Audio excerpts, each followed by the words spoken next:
le journal. Oumar Moussa Traoré. Mercredi 9 février 2022, bonjour et bienvenue. Ciel dégagé sur Bamako où le mercure ne devrait pas descendre sous la barre des 19 degrés affichés en ce moment. Pour une maximale de 35 degrés au cours de la journée, à la une de l'actualité de ce matin, Guinéens et Maliens souhaitent hisser leur coopération économique au niveau atteint par leurs relations politiques.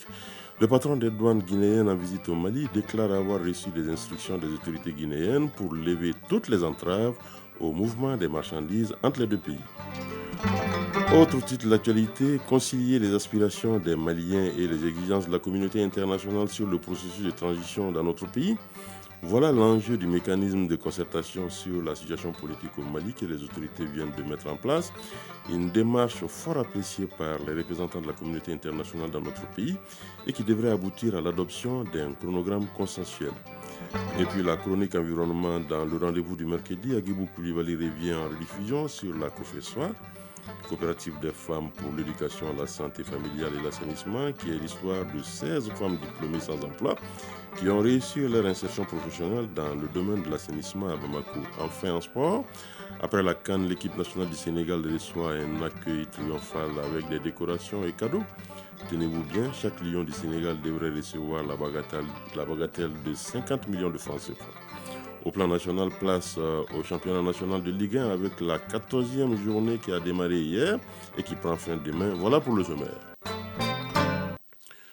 Nous commençons cette édition par une série d'audiences à Koulouba et à la primature. D'abord à Koulouba, deux ambassadeurs ont été reçus hier par le président de la transition, Ali Ould Ahmed et El Hadj Alouseni Traoré, respectivement plénipotentiaires désignés du Mali à Koweït City et à Bruxelles, sont allés prendre les directives et orientations auprès du colonel Assimi Goïta. Khalifa Nama Traoré. Le Mali aura pour la première fois un ambassadeur résident à Koweït City, jadis sous la couverture d'Arabie Saoudite. Ali Ould Ahmed, qui sera le nouveau visage de la diplomatie malienne dans cet état du Golfe Persique d'environ 3 millions d'habitants, mesure toute la portée de la mission à lui confier. Ali Ould Ahmed, ambassadeur du Mali au Koweït. Il était quand même normal qu'on vienne remercier le président de la transition pour cette lourde tâche qu'il nous a confiée, mais exaltante mission. Nous avions sollicité du président son accompagnement, ce qui s'est traduit par des conseils qu'il a bien voulu nous prodiguer, qui sont d'une importance capitale pour nous, mais aussi et surtout des recommandations et des directives que nous avons écoutées avec beaucoup d'attention. Ceci est pour nous une feuille de route qui nous permettra de mener à bien notre mission, celle d'intensifier les relations bilatérales entre notre pays et l'État du Koweït. La juridiction de Bruxelles regroupe un certain nombre de pays et d'organisations internationales pour maintenir la bonne dynamique des relations de coopération entre le Mali et ses États et structures. Le nouvel ambassadeur a désormais sa feuille de route après le bref entretien avec le colonel Assimi Goïta. El Hadj Alouseni Traoré, ambassadeur du Mali en Belgique. J'ai eu effectivement l'honneur d'être reçu par le président de la transition en ma qualité d'ambassadeur désigné du Mali auprès du pays du Benelux. Donc il s'agit de Luxembourg, des Pays-Bas, de la Belgique et aussi du Royaume de Grande-Bretagne. Et comme vous le savez, l'ambassadeur du Mali à Bruxelles est aussi accrédité auprès d'un certain nombre d'organisations internationales, dont l'Union européenne, qui est un partenaire stratégique du Mali. Le président m'a donné des orientations, des directives sur ce qu'il estime être le rôle que peut jouer la diplomatie malienne dans le contexte actuel. Donc j'ai intégré toutes ces orientations. Il s'agit essentiellement de mieux expliquer la situation que vit le Mali depuis un certain temps. Donc il a insisté beaucoup sur l'approche pédagogique que les diplomates doivent avoir pour amener les partenaires à mieux cerner la particularité de la situation du Mali.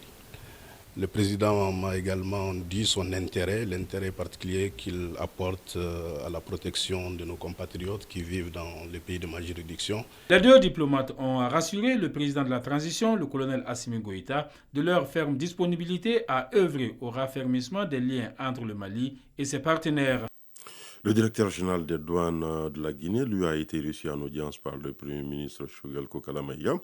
Il s'agit à travers cette visite de renforcer les liens de coopération bilatérale entre le Mali et la Guinée. Au milieu de cette visite du patron des douanes guinéennes, les échanges entre nos deux administrations et l'interconnexion des systèmes informatiques des deux pays. Il s'agit de relever les défis du moment. Cette audience s'est déroulée en présence du ministre de l'économie et des finances et celui chargé des équipements et des transports.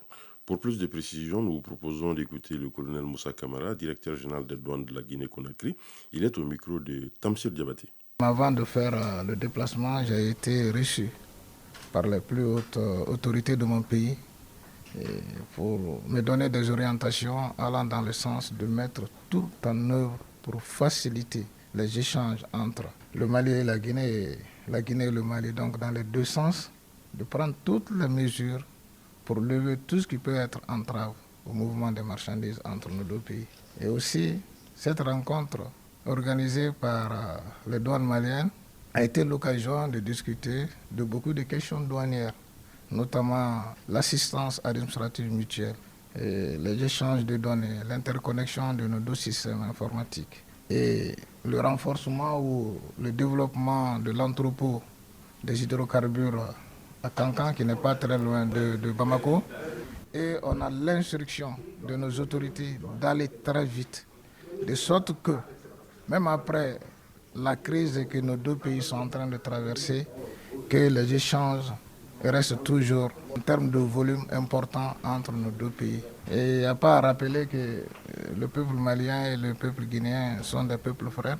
Ça se démontre à chaque occasion avec les instructions de nos autorités et nous-mêmes, nos convictions, la volonté qu'on a en tant que techniciens.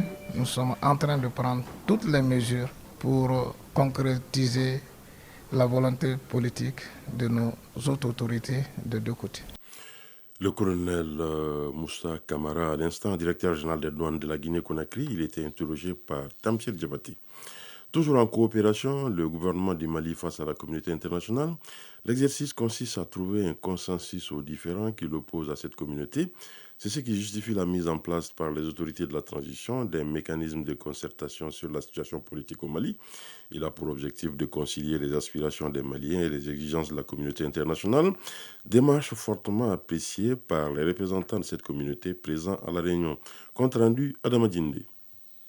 La présente réunion inaugurale marque ainsi un pas décisif dans le dénouement de la crise entre le Mali et la communauté internationale. Les autorités de la transition sont dans la dynamique de recherche de consensus et de compréhension mutuelle avec la CEDEAO. C'est pourquoi elles ont pris l'initiative de mettre en place un mécanisme de concertation sur la situation politique au Mali. Ce dispositif a pour but de concilier les aspirations des Maliens et la demande de la communauté internationale. Les deux parties sont conscientes de l'enjeu de la question. Mama Sambo Sidoukou, haut représentant du président de la Commission de l'Union africaine. Le dialogue n'a jamais été interrompu entre nos organisations, les Nations Unies, l'Union africaine, la CEDEAO et le gouvernement du Mali. Nous nous donnons quelques jours pour que toutes les équipes soient en place, l'équipe de la CEDEAO et de l'UE en particulier, parce que les Nations Unies sont là sur place depuis longtemps et travaillent en symbiose avec évidemment les équipes du ministère ici. Mais retenons également qu'il y a volonté qu'il faut des deux côtés pour avancer et assez vite. Le temps nous est compté. Le mécanisme de concertation sur la situation politique au Mali comprend deux volets. Colonel Abdoulaye Maïga, ministre de l'administration territoriale et de la décentralisation. Le premier niveau, c'est un groupe de dialogue politique piloté par le ministre des Affaires étrangères et un certain nombre d'États et d'organisations internationales, en particulier l'AMINUSMA, l'Union africaine et la CEDEAO. Et ce cadre d'échange, au second niveau, nous avons le groupe de travail élargi. L'objectif de ce groupe de travail est d'évaluer techniquement le chronogramme. Vous savez, quand on évoque le chronogramme, il y a beaucoup de passion. Mais ce qui est sûr, le document qui a été proposé par le gouvernement à la CEDEAO repose sur des critères très objectifs. Et ce que nous demandons à la communauté internationale, c'est d'avoir un échange de même nature, c'est-à-dire des échanges techniques, pour évaluer objectivement le chronogramme par rapport aux objectifs visés par le gouvernement de transition. Le ministre Maïga a attiré l'attention de ses interlocuteurs sur la nécessité d'aller vite afin de présenter aux décideurs les résultats issus d'une évaluation du projet de chronogramme de la transition à présenter à la CEDEAO, une démarche qui a reçu un écho favorable auprès des Nations Unies. Elgas Mouane, chef de l'AMINUSMA. Les experts vont travailler, ceux de la CEDEAO, ceux de l'Union africaine, ceux des Nations Unies, travaillent avec leurs collègues maliens pour arriver à examiner un chronogramme qui puisse être acceptable. Et évidemment, il est le devoir de tous d'œuvrer au succès de cet effort parce qu'il y va de l'avenir et du Mali et de la région. Voilà que l'espoir renaît ainsi entre le Mali et ses partenaires. Un mot de l'actualité internationale, direction Nouakchott, la capitale mauritanienne, qui abrite depuis hier la conférence africaine pour la paix. Cette conférence a enregistré la participation des leaders religieux africains, des représentants des États et de la société civile. La cérémonie était placée sous la présidence du chef de l'État mauritanien, Mohamed Ould Cheikh El Ghazouani. Le Mali est fortement représenté à ce forum, avec la participation de 2 membres du gouvernement et plusieurs leaders religieux. L'initiative est de la Fondation d'Abu Dhabi pour la paix. Envoyé spécial à Nouakchott, Alouseni Touré, Taïeb Adjagoui. Ce forum pour la paix en Afrique est à sa 2e édition. La première s'étant tenue à Nouakchott en 2020 mérite d'être suivie notamment dans la poursuite de la réflexion et dans le suivi des recommandations de la première session. Le président mauritanien, hôte de l'événement, s'est réjoui du choix porté sur son pays pour abriter ce forum pour la 2e fois consécutive. Le chef de l'État mauritanien a vanté la stratégie de son pays en matière de lutte contre l'extrémisme violent et le terrorisme et qui associe à l'emploi de la force l'implication du religieux et de l'intellectuel. Fortement représentés par ces religieux, ces membres de la société civile, les membres du CNT, le tout sous l'encadrement des 2 membres du gouvernement, le Mali a pris une part active dans ce forum. Mohamed Ousmane Ag Mohamedoun, membre du CNT. Nos attentes sont vraiment en phase avec nos attentes au niveau national, au niveau du Mali. Les attentes d'une paix définitive, d'une paix durable, d'une réconciliation entre l'ensemble des fils de notre pays et l'ensemble des Africains de façon générale. Dr Mahamadou Kone, ministre des Affaires religieuses et du culte. La situation que nous vivons aujourd'hui, c'est une situation qui n'est pas du tout facile, mais le peuple toujours va garder sa dignité et son honneur, quelle que soit la circonstance. Mais nous voulons seulement la paix et nous voulons aller au dialogue avec tout le monde dans le cadre du respect de notre souveraineté. Les Nations Unies disent se tenir auprès des organisateurs pour apporter une part active à la mise en œuvre des résolutions du forum. Mahamat Saleh Anadif, représentant spécial du secrétaire général des Nations Unies pour le Sahel. Il y a 2 éléments que j'ai toujours relevés, à savoir l'utilisation de la religion musulmane pour recruter des jeunes, pour tuer des jeunes, pour commettre des crimes abominables, et donc que des religieux, des érudits, des personnalités connaissant ce que c'est la religion puissent se retrouver pour déconstruire ce discours, moi je l'encourage. Le 2e élément, les autorités religieuses jusqu'à là ont été à la base des règlements de conflits intercommunautaires. Or les terroristes justement enveniment les conflits intercommunautaires, les instrumentalisent. Et donc j'estime qu'il faut plutôt les encourager pour leur donner leur vraie place, pour qu'on soit partie de la solution au lieu qu'ils soient plutôt écartés comme on le fait maintenant. Le Forum pour la paix en Afrique prendra fin jeudi. Nouakchott, Alouseni Touré, Taïeb Adjaouyakoy pour l'ORTM. Oui, le reste de l'actualité à l'étranger nous conduit au Burkina Faso avec le procès Sankara. Les parties civiles déçues des réquisitions du parquet militaire. Le parquet a en effet demandé notamment 30 ans de prison ferme pour l'ancien président Blaise Compaoré et Hyacinthe Kafando.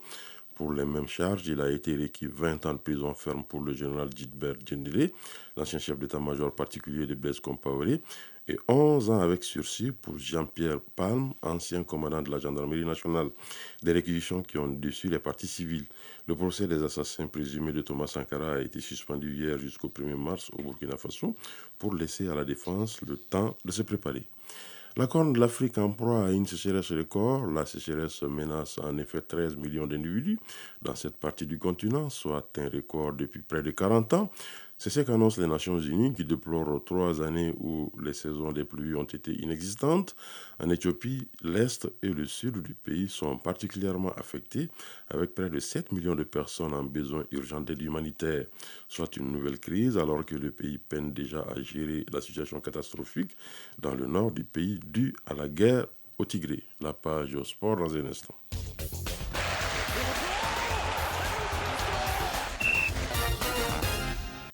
Alors, une page sport qui est animée traditionnellement les mercredis par Aridjou Matina. Bonjour Aridjou Matina. Bonjour Oumar Moussa. Alors que nous accueillons avec beaucoup de bonheur après la CAN dans cette édition. Après la CAN donc, retour aux compétitions nationales, la 14e journée du championnat national a démarré hier.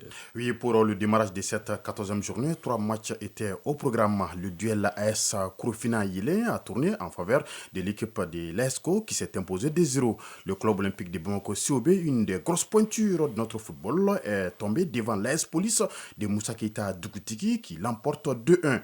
Le match Black Star de Badalabou du Luba Athletic Club n'est pas allé à son terme. La rencontre s'est arrêtée à 10 minutes de la fin lorsque Black Star de Badalabou a ouvert le score 1-0. Ensuite, s'en est suivi des jeux de projectiles de la part des supporters du Djoliba Athletic Club. Il revient ainsi à la Fédération malienne de football de statuer sur ce match. La 14e journée se poursuit aujourd'hui avec 4 oppositions à Sikasso au stade Babemba Traoré. L'Est Douane accueille l'USA Bougouba de Koulikoro au stade Amadou Diarra H de Koulikoro. Le 7 Goulonfla reçoit le leader, l'AS Bakaridian de Baraouli, et à Bamako, au stade Omnisport Modibo Keita, à 16h, le stade malien de Bamako, qui commence à retrouver ses repères, affronte les 11 cratères de Nyarela, et à 18h, l'AS Real de Bamako joue contre El Seba. Les deux formations traversent des moments difficiles et une défaite de l'une ou l'autre équipe ne fera que compliquer les choses. La 14e journée prend fin demain jeudi. Voilà, Aridjou Matina, l'on reparle de cette CAN. Hier, la fête se poursuivait au Sénégal.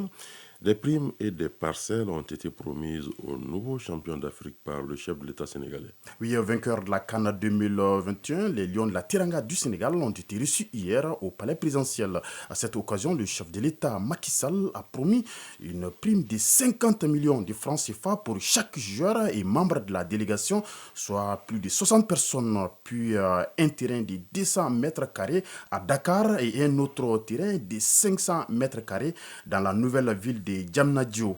Au cours de cette réception, chaque joueur et chaque membre de la délégation a également été décoré de l'ordre national du Lion ou élevé à un grade supérieur pour ceux ayant reçu cette distinction.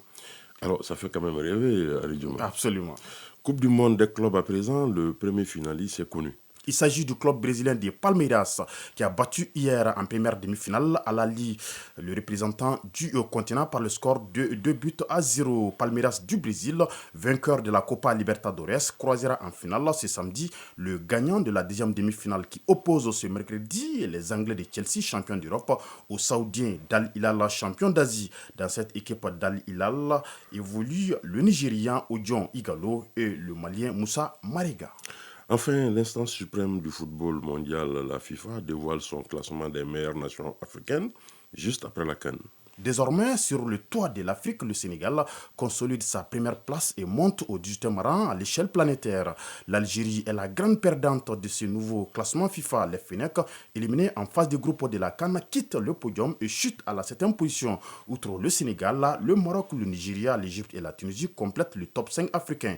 Troisième de sa CAN, le Cameroun est 38e mondial et 6e africain. Notre pays, le Mali, est 8e africain et 48e mondial. Merci beaucoup, Aridjou Matina. Chronique de l'environnement. COFESFA, vous connaissez, peut-être non. Eh bien, c'est une structure de référence en matière d'auto-emploi, de protection de l'environnement et de bien-être familial. La COFESFA, coopérative des femmes pour l'éducation, la santé familiale et l'assainissement, est l'histoire de 16 femmes diplômées sans emploi qui ont réussi leur insertion professionnelle dans le domaine de l'assainissement à Bamako. L'un des objectifs de la COFESFA est d'améliorer le cadre de vie et la gestion de l'environnement.